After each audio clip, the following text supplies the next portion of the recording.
É aqui nisso, mas não precisa disso.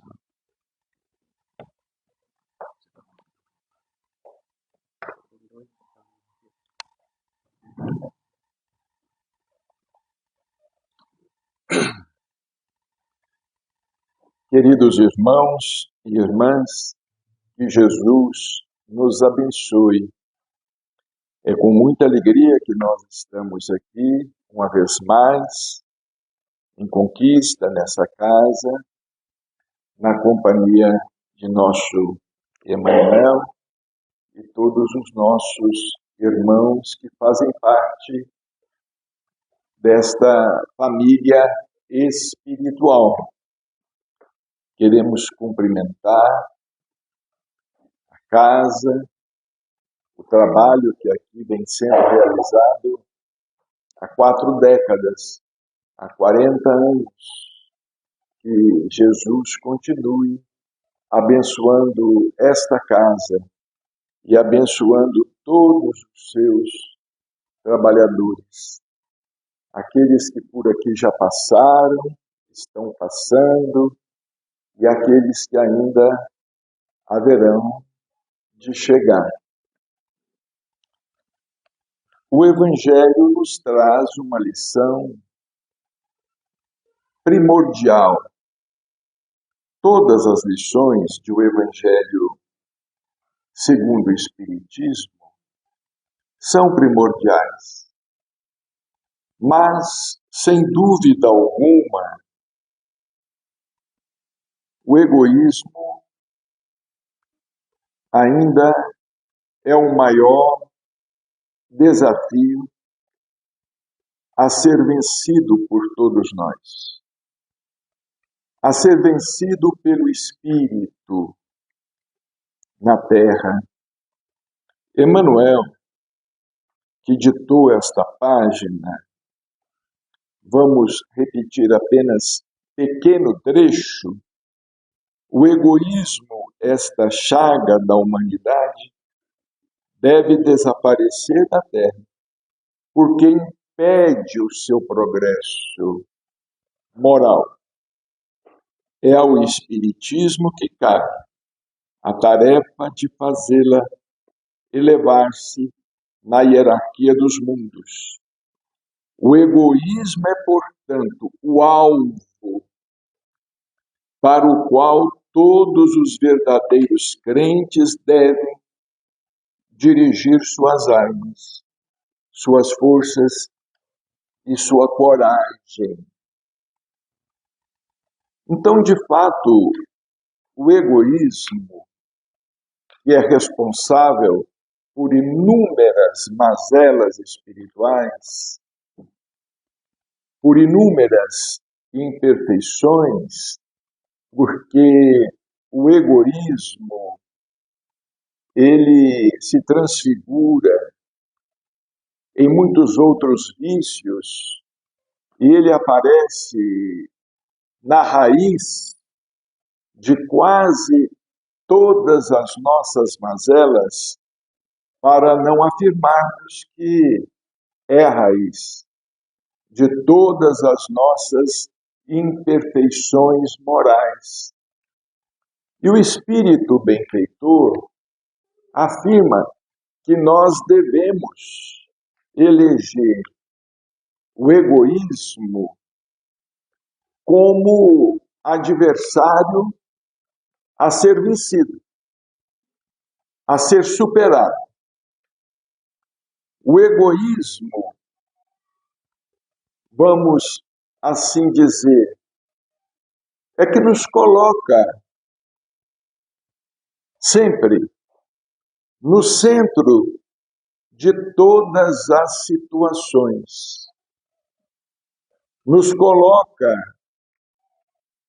como sendo os mais importantes, aqueles que devem ser beneficiados, aqueles que devem ser servidos, aqueles que devem ser homenageados, aqueles que devem ser aplaudidos, aqueles que devem ser destacados.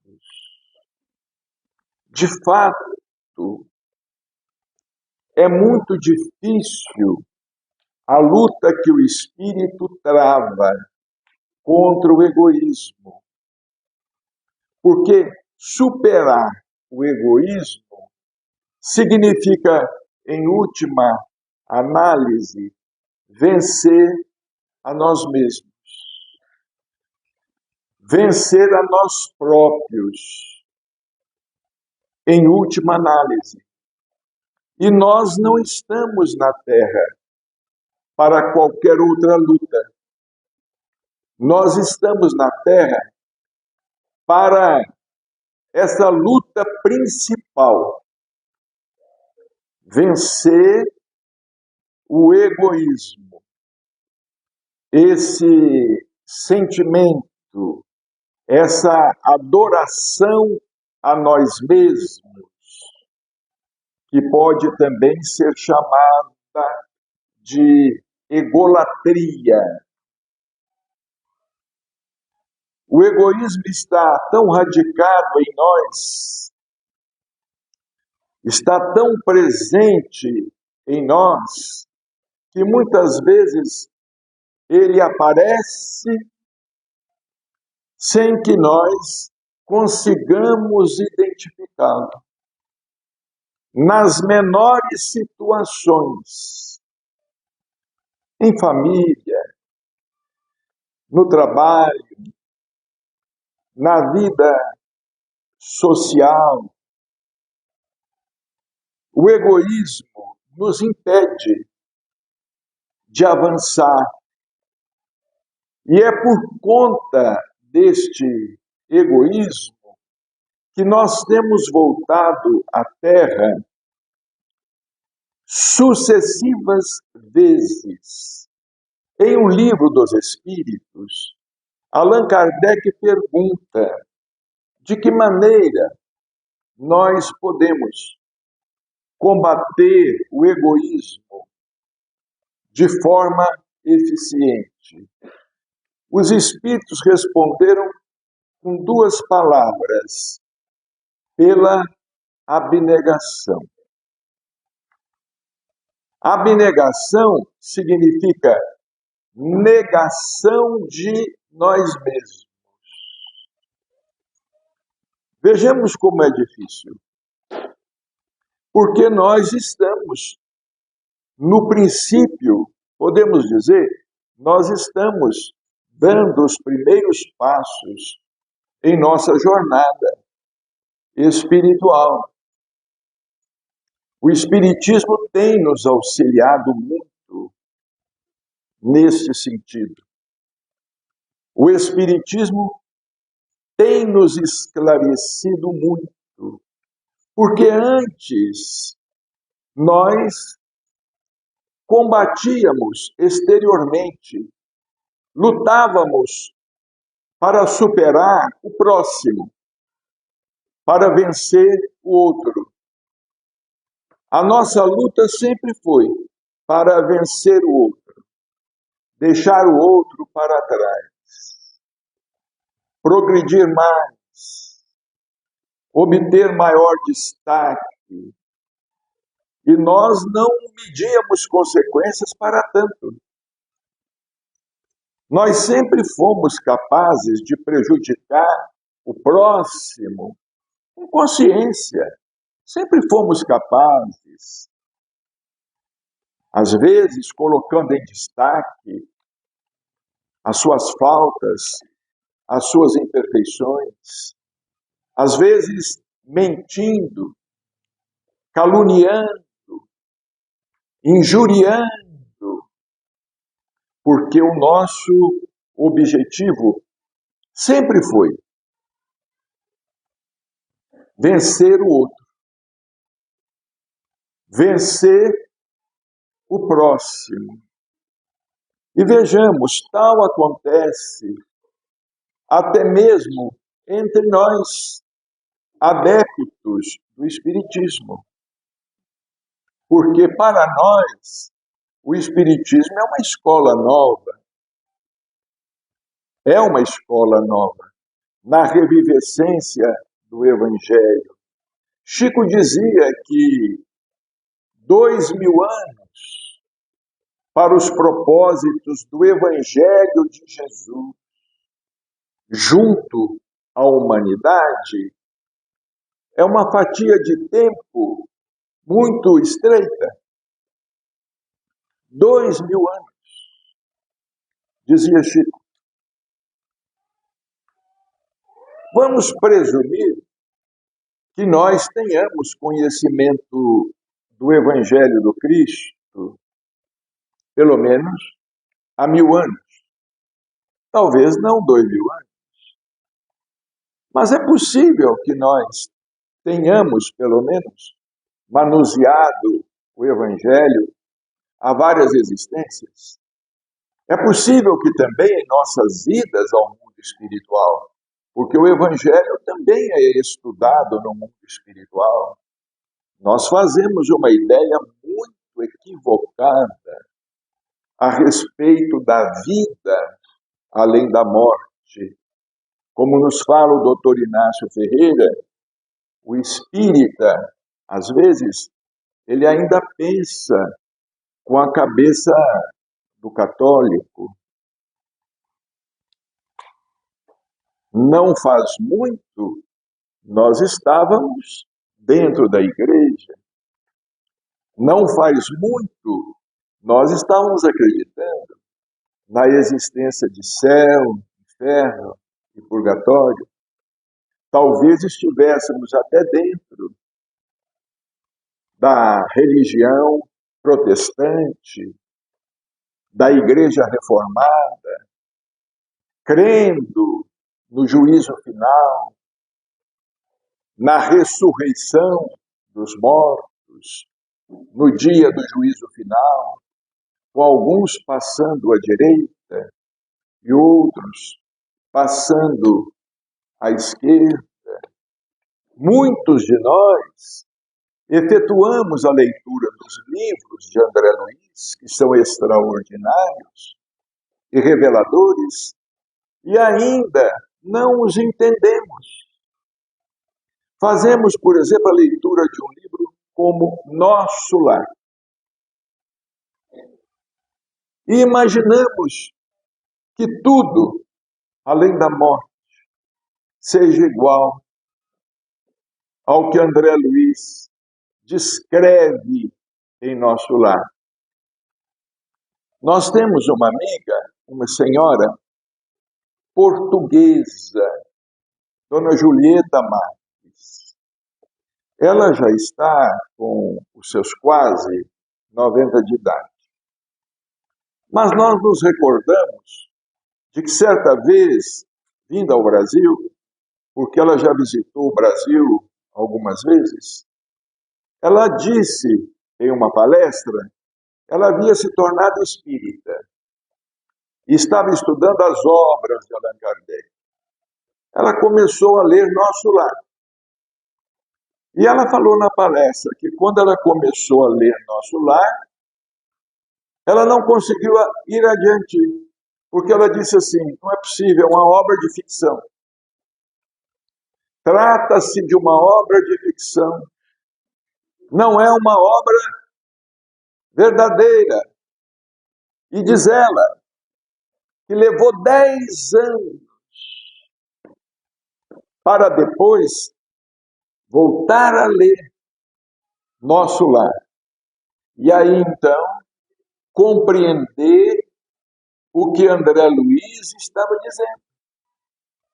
O que André Luiz nos revelou através da mediunidade missionária de Chico Xavier, que nós cremos que tenha sido na Terra a reencarnação de Allan Kardec, porque deu fiel cumprimento aos anúncios que eram feitos a Kardec, de que ele voltaria à Terra para dar sequência ao trabalho iniciado.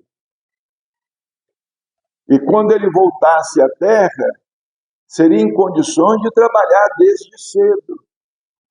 Porque Kardec começou com 50 anos, Chico teve a oportunidade de começar com 17 anos de idade e nos legou uma obra fantástica, em sintonia com o Pentateuco kardeciano, em perfeita sintonia com as obras de Allan Kardec.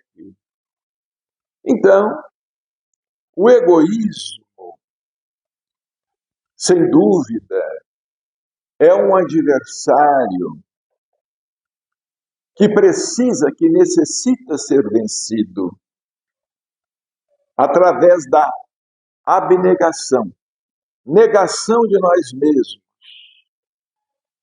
Mas essa tarefa,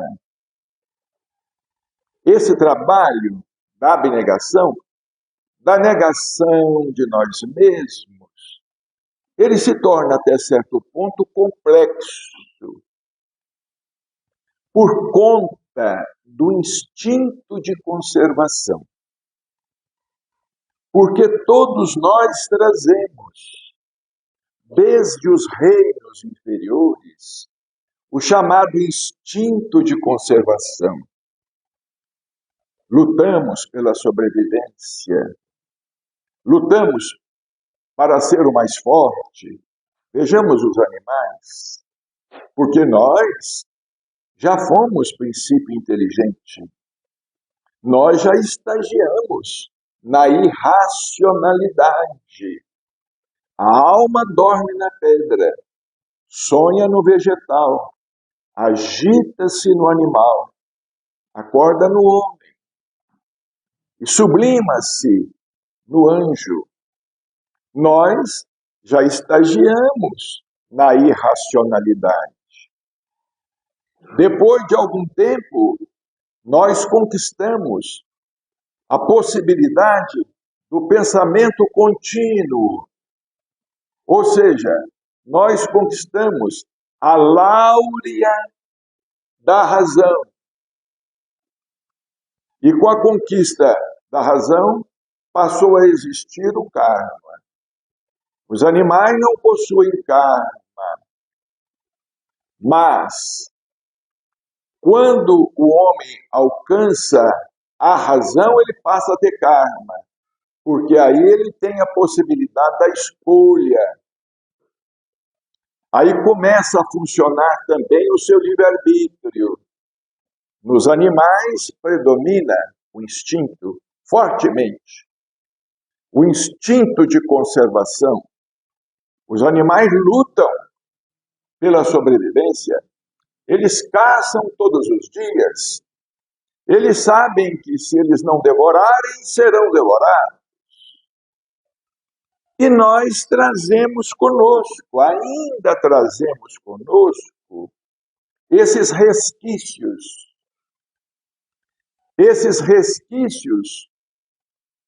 de nosso estágio, de nossa experiência no mundo da irracionalidade. Porque, segundo André Luiz, e também segundo a ciência, nós estamos lidando com a razão há aproximadamente 40 mil anos. Estamos lidando com a razão há aproximadamente 40 mil anos. Mas, de repente, o que significa esse tempo? 40 mil anos. Diante da idade da Terra, 4 bilhões e 500 milhões de anos. O que significa esse tempo? Diante do universo, aproximadamente 13 bilhões e 800 milhões de anos. Há quem fale em 15 bilhões de anos. E nós acreditamos que esses cálculos, futuramente, haverão de ser revistos pela ciência. 40 mil anos, diante 4 bilhões e 500 milhões de anos. Vejamos, estamos lidando com a razão. Mas durante séculos e séculos, essa herança animal predominou e ainda predomina em nós. Infelizmente, essa herança animal. É muito difícil que nós sejamos capazes de abrir mão de algo em benefício de alguém. Às vezes nós não conseguimos abrir mão nem em benefício de nossos filhos, nem em benefício de nossos netos, quanto mais abrir mão em benefício de estranhos, de pessoas que consideramos na condição de estranhos. Vejamos como o egoísmo é forte. Por que conseguiram vencer grande parcela do sentimento de egoísmo em si? É que alguns se santificaram, é que alguns espíritos se redimiram, é que alguns espíritos conseguiram superar a sua própria humanidade. Está também no capítulo aqui, 11º, lei de amor. De todo aquele que ama com amplo amor os seus irmãos em humanidade. Nós precisamos de ser racionais. Nós precisamos entender que nós não vamos conseguir superar a nós mesmos sem grande trabalho. Nós não vamos conseguir superar a nós mesmos sem muito suor. Porque nós temos praticamente que suplantar a nossa própria natureza. Essa natureza criada, não é? Não a natureza essencial, não a nossa natureza essencial como filhos de Deus, mas suplantar essa natureza que nós fizemos com que se sobrepusesse a essa natureza divina. Prevalece o nosso DNA humano sobre o nosso DNA divino. Vem prevalecendo a nossa genética humana sobre a nossa genética divina. Vejamos, vamos citar o exemplo de Jesus Cristo, que quando veio à Terra, embora ele fosse um dos construtores, um dos engenheiros da Terra, governador espiritual da Terra, quando ele veio à Terra, ele não possuía uma pedra onde pousar a cabeça. Ele próprio fala, ele mesmo diz, as raposas têm as suas tocas, as serpentes têm os seus ninhos, mas o Filho do Homem não tem uma pedra onde possa repousar a cabeça. Como dizia Chico, a única propriedade de Jesus na terra foi a cruz. A cruz era dele, dizia Chico. Foi a única propriedade que Jesus teve na terra. A si mesmo, contava Chico que certa vez ele perguntou a um espírito o que haveria do outro lado da cruz. Porque a cruz não tem apenas um lado. A cruz tem o outro lado. Ele perguntou ao Espírito o que haveria ao outro lado da cruz. O Espírito respondeu assim: o outro lado da cruz nos pertence. O outro lado da cruz é de cada um de nós, que deliberar pela crucificação. Mas estamos aqui a sonhar, estamos aqui quase a delirar, estamos aqui, não é, pensando no grande futuro. Entretanto, vejamos a sabedoria dos espíritos superiores. Por que motivo os espíritos insistem tanto para que nós nos entreguemos à prática da caridade? Porque, segundo o irmão José, a caridade é a escola do amor. Os espíritos insistem tanto para que nós nos entreguemos à prática do bem, porque, através da repetição, nós vamos criando hábitos novos, substituindo hábitos antigos.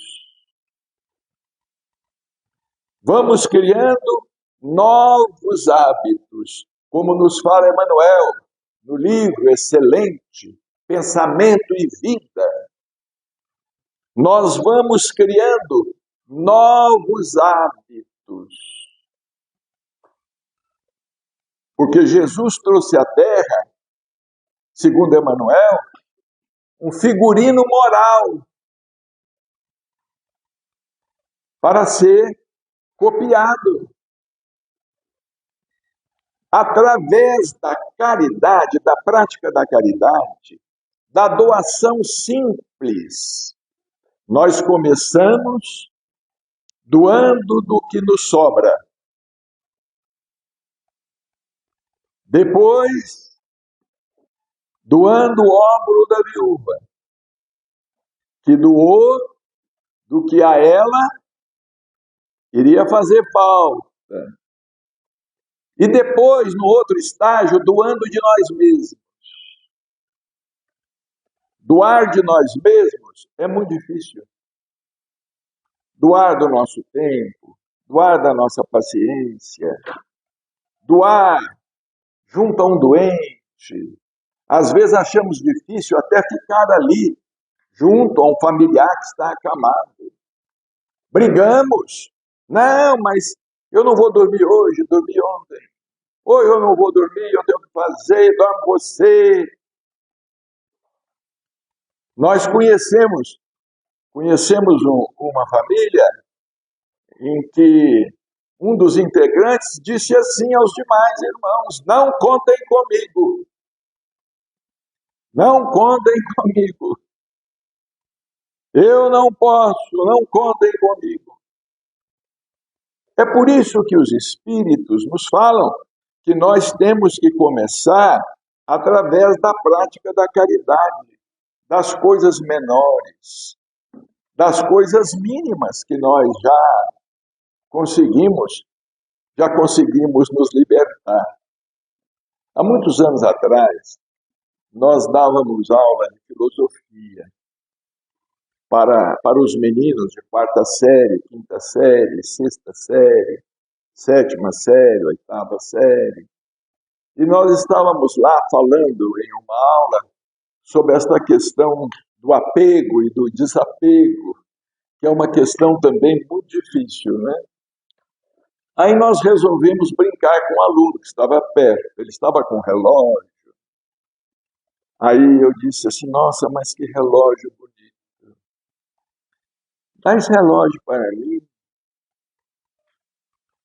Ele falou: não, não posso, é meu. Dá o relógio para mim. Ele falou: não, é meu. Eu falei: ele não é seu. Você é que é dele. Porque se esse relógio fosse seu, você faria com ele o que você quisesse. Mas você é que é possuído pelo relógio. Então vem a pergunta: nós possuímos ou somos possuídos? As nossas propriedades, né? Nossas, né? Possuímos ou somos possuídos? Em maioria somos possuídos. Porque se nós não conseguimos abrir mão é a coisa que nos possui, é o objeto que nos possui. Não somos nós que possuímos. A situação é complexa, não é? É muito complexa. Isso mostra o tanto que nós ainda estamos presos ao instinto de conservação, ao instinto de sobrevivência. Como é que nós estamos presos ainda à matéria? E como às vezes temos dificuldade até para nos desligarmos do corpo quando nos sobrevém a desencarnação, quando nos sobrevém o desenlace. Nós temos dificuldade. Nós tivemos, há algum tempo atrás, um sonho desdobramento muito interessante. Um amigo havia desencarnado e nós fomos encontrar com ele, nos encontramos com ele. E ele estava assim numa casa, a casa parecia que estava sendo reformada ou que estava em construção. Muitos entulhos por todo lado, ele estava cercado de entulhos. Aí eu perguntei a ele assim, mas por que você não sobe? Eu perguntei a ele, por que você não sobe? Porque eu via, numa outra dimensão, os espíritos felizes, falando, venha, venha, sobe, venha, sobe, incentivando, encorajando. Eu perguntei a ele, por que você não sobe? Tinha uma escada. Ele falou assim, ainda não consegui focar mentalmente. Aí eu entendi, eu compreendi que os entulhos em volta eram os problemas. Eram os problemas. Ele estava preso, se sentia preso. Era tijolo, telha, cimento, coisas misturadas. Os problemas. A questão do apego, que é algo muito grande. O apego ainda é manifestação do egoísmo. Apego é manifestação de egoísmo. Então, prezados irmãos, quando os espíritos amigos nos recomendam, fora da caridade não há salvação, nós poderíamos até dizer que fora da caridade não há solução. Quando eles nos recomendam a prática do bem, é porque nesse exercício diário constante, um exercício diário e constante, nós vamos mecanizando a ação do bem. Nós mecanizamos a ação do bem. E quando nós mecanizamos a ação do bem, como fala o Espírito, nós passamos a fazer do dever um prazer. Para muitos de nós, o dever é difícil, cumprir com o dever é difícil, principalmente com o dever espiritual. É difícil cumprir com o dever em que o dinheiro não esteja envolvido. Se o dinheiro estiver envolvido, nós até cumprimos. Mas se não tiver dinheiro envolvido, cumprir com o dever torna-se mais difícil.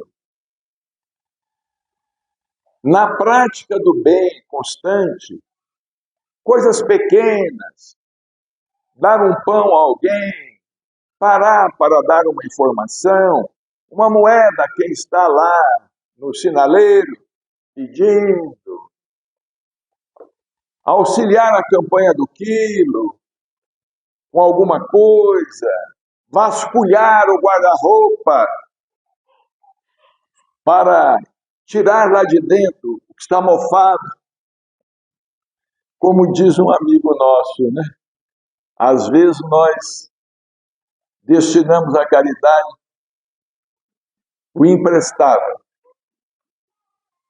Nós só conseguimos destinar à caridade o emprestável. Existem pessoas, eu me recordo, no Lar Espírita Pedro e Paulo, em Uberaba, telefonavam: olha, aqui em casa tem isto, tal, tal, vocês querem, mas tem que ir buscar de caminhão.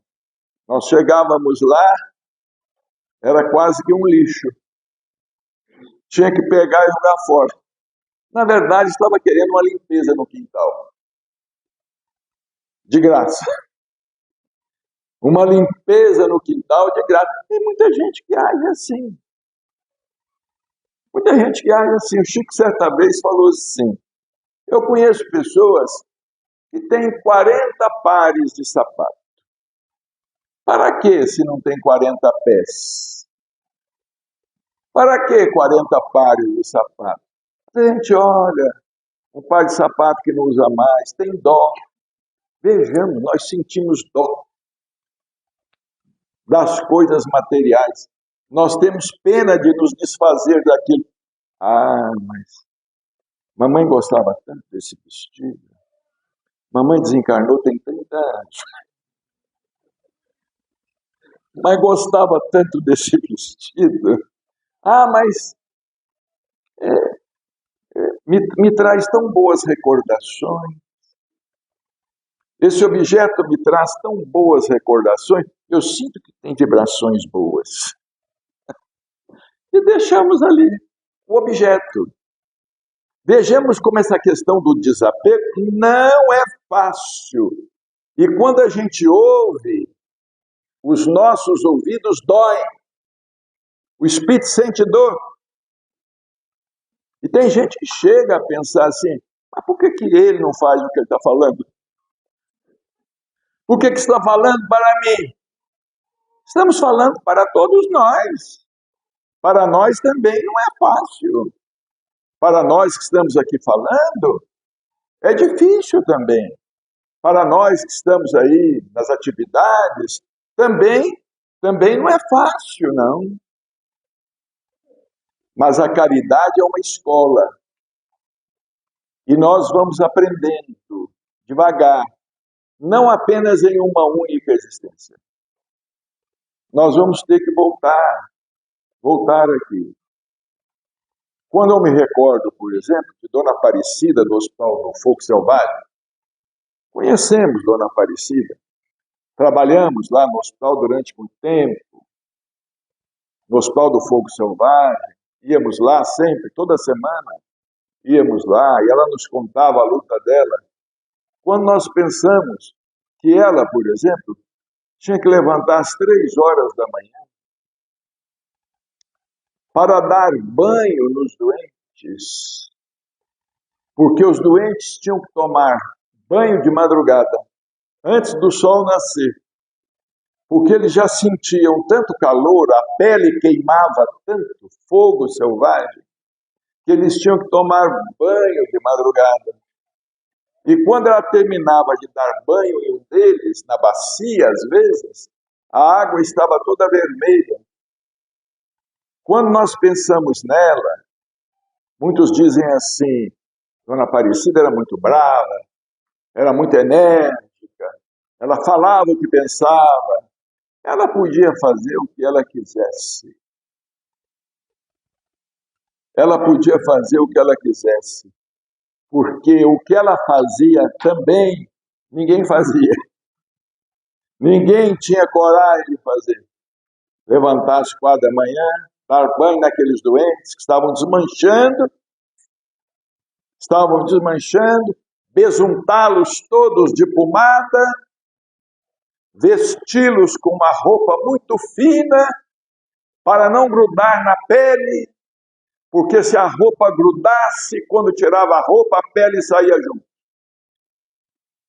Quando nós pensamos em Dona Aparecida, não é? Naquele esforço extraordinário, naquele trabalho dela extraordinário, nós chegamos à conclusão que nós pouco fazemos ou nada fazemos. Pouco fazemos ou nada fazemos. E nos esquecemos Como certa vez nos disse irmão José, nos esquecemos com facilidade que em matéria de caridade, os mendigos somos nós. Não nos esqueçamos disso.